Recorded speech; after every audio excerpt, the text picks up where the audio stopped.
Carriage alone is made of 4 tons of solid gold, worth over $370 billion at today's gold prices.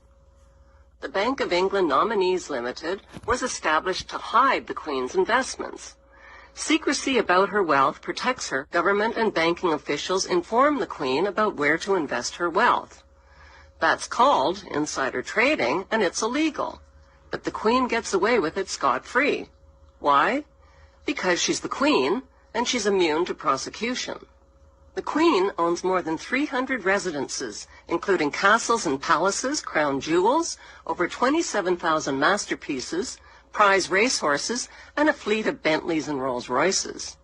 Her colossal wealth also includes crown land and investments that she inherited from her black nobility ancestors. The Queen's Crown estate includes over 50% of the UK's coastline, as well as Regent Street and Windsor Great Park. Her trillions in wealth are passed down to her descendants, untaxed. Would British tourism collapse if the monarchy was abolished? No, statistically, Buckingham Palace doesn't even make the top 20 list of tourist attractions. Do you know how much the Queen is worth? 17 trillion pounds. That's $30 trillion.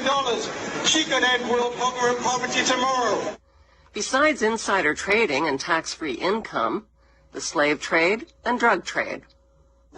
Queen Elizabeth I started the British slave trade in 1564. As head of the Church of England, her slave trading of African blacks upset the moral foundations of the Church. Queen Elizabeth II is now head of the Church of England. 200 years after the slave trade was abolished, the Church was pressured into confessing its horrific crimes and apologizing for profiting from the African slave trade. At first, the Queen and the Church only admitted to owning slaves and plantations, but the public soon discovered that the Church had given their blessing to something far worse. The Church had approved the beating, mutilation, rape, kidnapping, and murder of tens of millions of Africans by declaring that Africans had no soul. This gave the Church a divine license to profit from their diabolical crimes. Even more lucrative than Queen Elizabeth's slave trade was Queen Victoria's drug trade.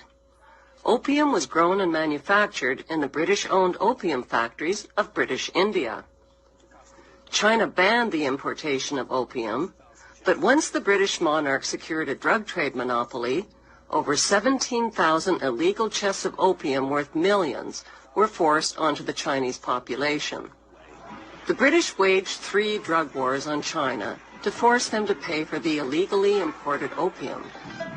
China's emperor didn't stand a chance against the British East India Company gunboats and Royal Navy. The British destroyed, plundered, looted, and raped their way along the coast of China until there was nothing left to loot or plunder. On August 29, 1842, the Treaty of Nanking forced the Chinese government to pay £15 million to the British merchants to open up its ports to opium trade and to cede Hong Kong to the British. This was the ugly origin of Hong Kong's 155 years as a stolen British Crown colony. There are people who believe that they have a God-given right to rule over others. They believe that their outward appearance is superior to all others. They harbor selfish ambitions to be rich and to have power over what they describe as common people. They lie, cheat, steal, strangle, stab, and slash their way to power. They believe that their actual willpower, what the British occultist Aleister Crowley described as the will of Thelema, the royal will, must be obeyed. Literally millions of people have been slaughtered at the behest of the royal lust for war.